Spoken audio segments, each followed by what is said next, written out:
It's a real pleasure to be here in Bihar. I have heard for so long about the exciting work being done in this state, so it's great to be here to talk to you. I'm going to talk today about a series of projects that were done with Seva Mandir, very much a collaborative venture on looking at health in rural Rajasthan. And when we started this work, we'd been working with Seva Mandir for a while on education, and Nalima came to us and said they wanted to do more work on health, and we both decided that we needed to understand more about the challenges of health in this particular population. The area we're talking about has a very high level of poverty.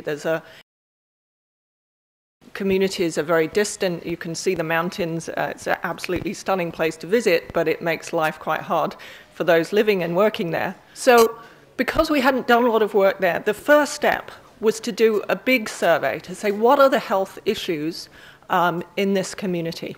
And what we found was both poor health and very poor health systems. So there was a high level of chronic issues, very high level of anemia, both in men and women, which was leading to a lot of physical weakness. So more than 30% of people in the survey said they couldn't walk 5 kilometers, draw water, or work unaided in the field. So in a rural community where people are having to do hard work in the fields, this level of chronic weakness was a very severe issue. We also found very poor functioning of government health systems.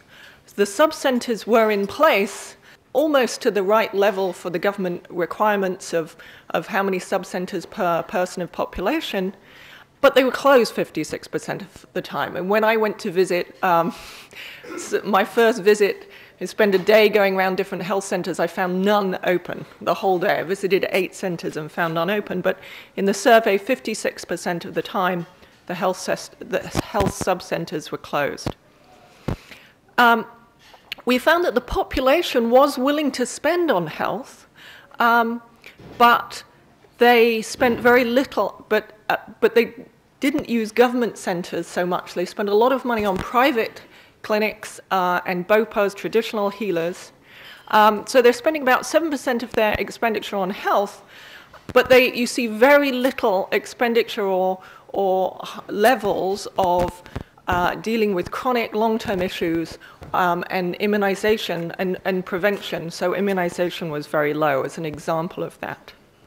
Now this is something that we found in other places, that people are willing to spend a lot of money on, if they get into an accident or they have an acute problem, they will spend a lot of money, even though they're very poor, to solve that problem, but they're unwilling to spend a lot of money on prevention or kind of long-term chronic issues.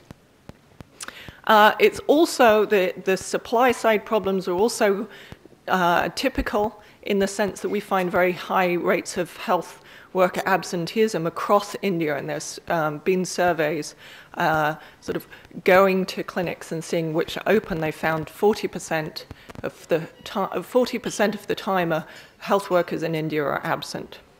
So going into a little bit more detail on the supply problems, this was clearly an issue. As I said, sub-centers were closed 56% of the time, but maybe the nurses were somewhere in the village. Maybe they were, treating people, going out to families.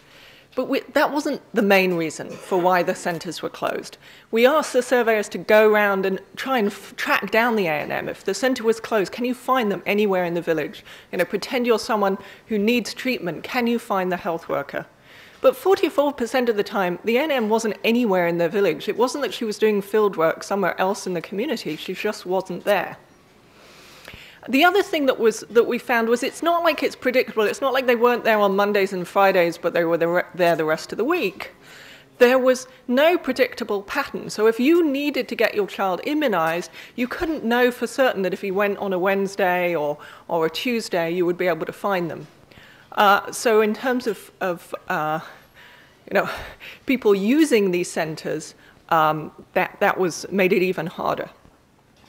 The other thing that's been found is in other studies, not this study, is the quality of care that you get is often problematic. So there's been some research, Jishnu Das and Hammer 2005 looked in a lot of detail at what actually happens when people go to a government clinic. This was in Delhi, and they found that the doctor spent very little time with the patient. They asked them very few questions. So that interaction was often unsatisfactory even when it happened. So one of the causes of poor health potentially is these supply problems. But another side of the story is demand.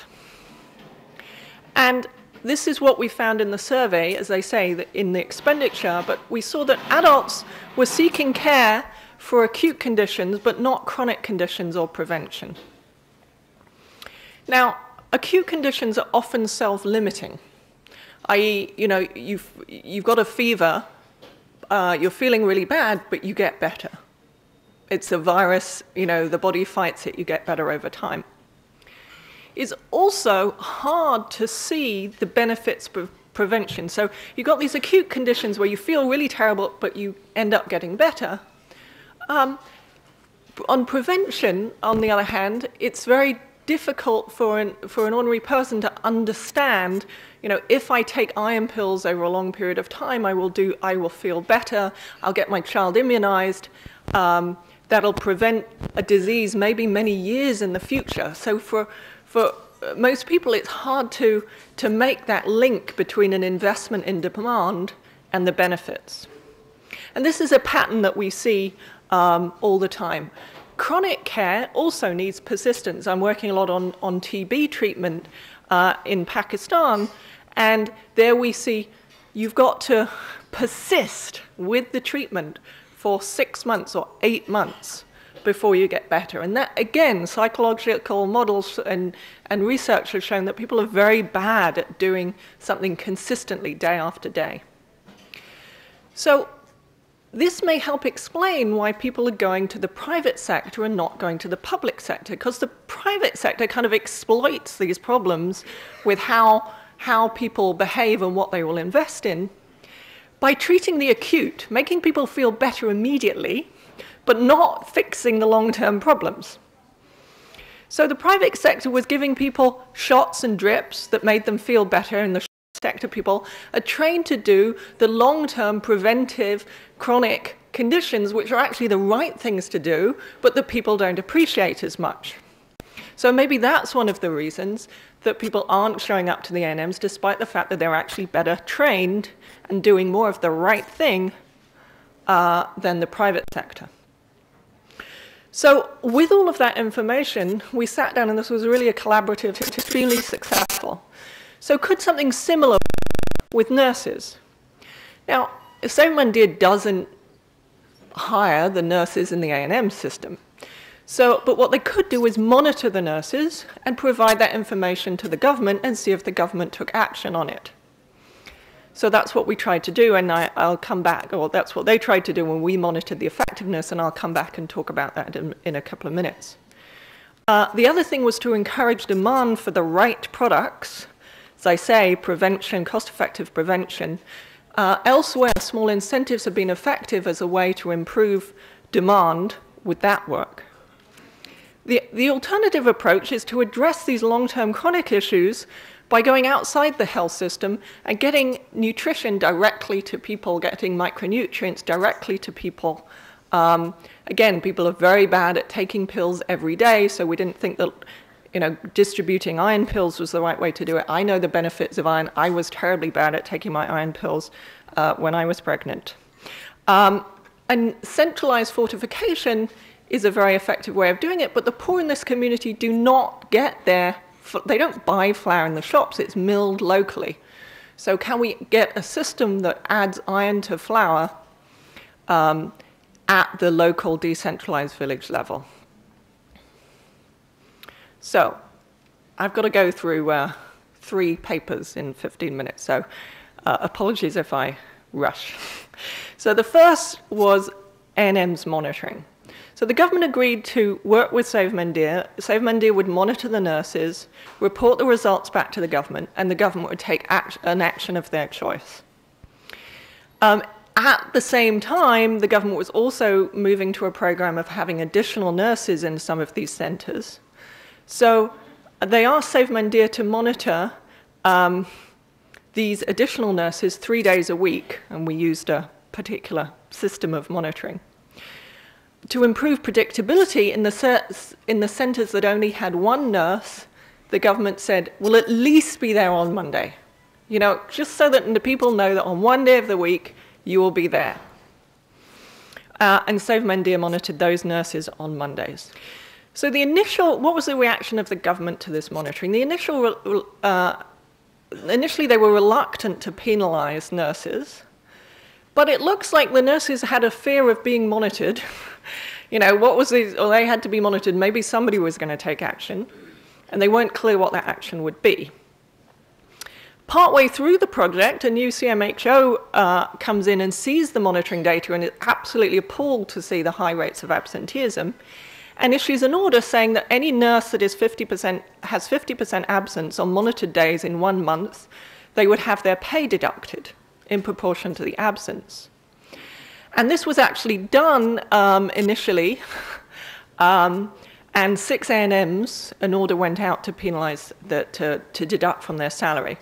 There was also a verbal threat to suspend the nurses if this happened again, although we don't know of any instances where this was carried out. And in the short run, in the first 6 months, monitored A&Ms did actually turn up to work more, 15% more. But by the end of the program, there was no improvement in absence. So what was going on?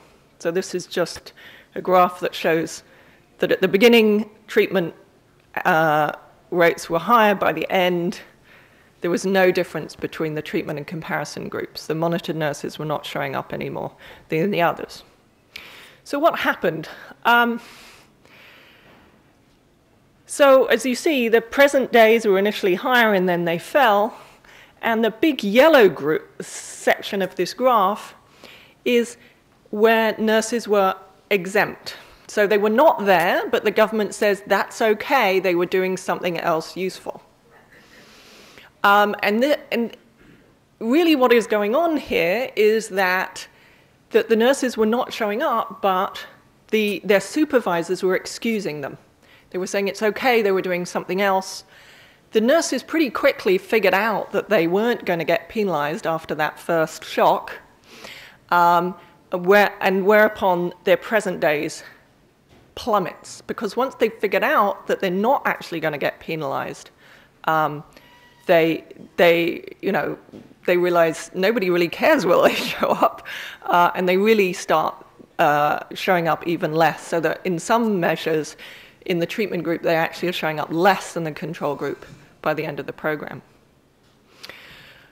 So that's kind of depressing. So now I want to move to addressing chronic anemia. As I say, the idea was to add iron to the community, at the community level. The way this worked was there was a community awareness program of the importance of iron fortification. Families signed up to the program, and jockeys in the village were trained to add iron to flour as they milled it. Now, it was very expensive for Seva Mandir to do this with every single chuck in the village, so on average there are about 4 chuckies a village, and they worked with 2 of them. The chuckies added a premix to the flour, and on average, if families were doing this regularly, they should have got about 10 to 40% of the recommended daily dose of iron through this fortification. Now, this program was phased in different blocks at different times, and what you see in the red and yellow chart is blocks that have been phased in before the chart starts. They have high levels of fortification initially, and then it falls down. The blue group are coming in, you see a big jump in fortification, and then again it tails off a bit. And the final 2 blocks, again, they're phased in towards the end of 2006, big jump in fortification, and it tails off a little bit. Those blocks actually maintained a higher level of fortification than other blocks. But this is what we see in a lot of prevention programs: initial enthusiasm and then tailing off.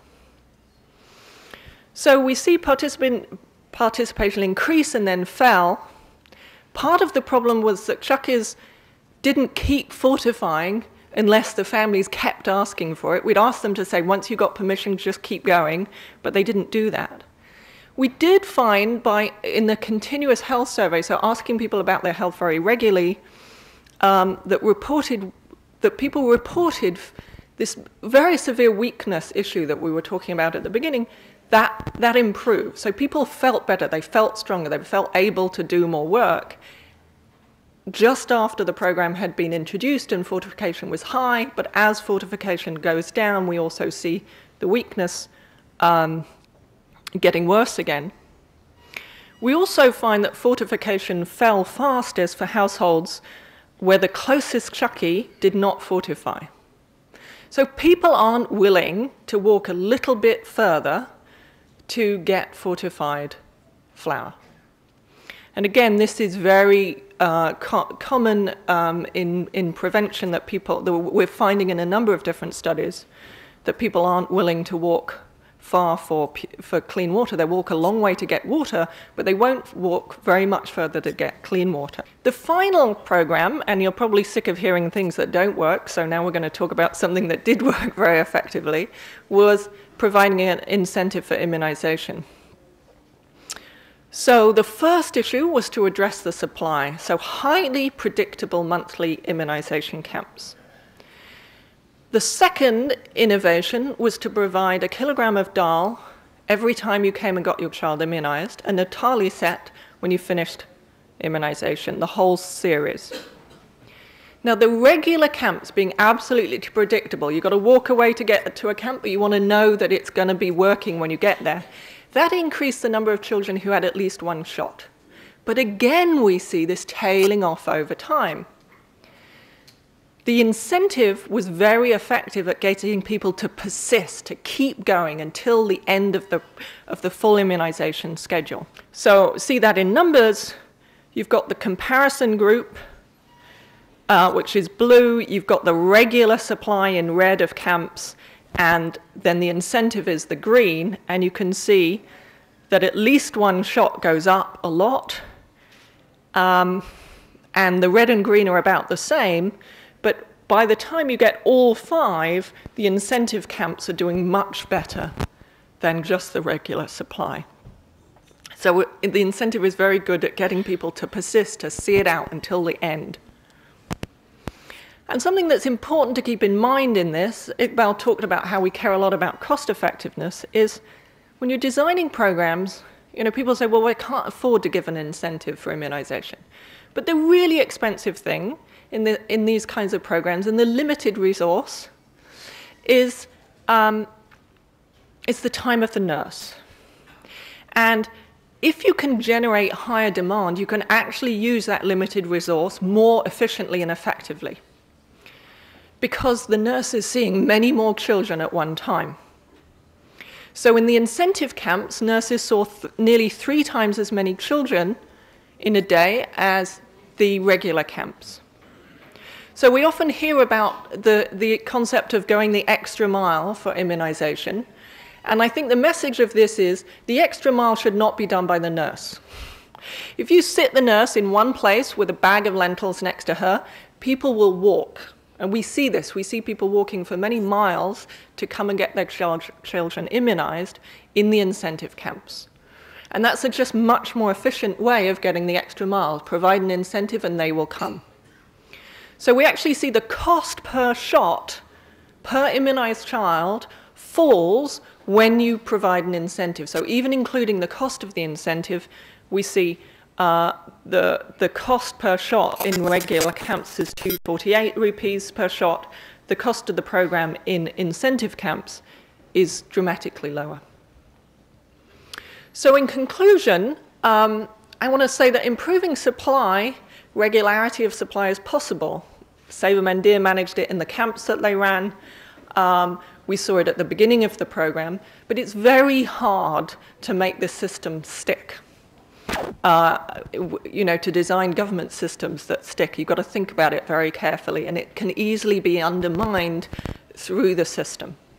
Increasing demand is much easier. It's possible that that may even have a feedback effect on supply. If people really want this service, then that may help encourage nurses to come, although we haven't tested that properly yet. You can, an alternative way, given that supply is complicated and demand is very low, is to try and provide better health through better nutrition. And we'll hear about deworming as a kind of alternative mechanism of improving health in a minute. But it has to be really simple for people. You have to make it really, they won't go far out of their way to get fortified flour, you know, improved water, to get HIV tests. These are all other projects that we've looked at where people have been unwilling to move very much further. It has to be little or no effort to consumers. And so we think, you know, we're trying to design an alternative to centralized fortification because people didn't get their flour from the center. But let's think about alternatives where people do have, even the poor have to buy something in. And salt is an example of a good where even the poor have to buy that in. So maybe fortification of salt is the way to go.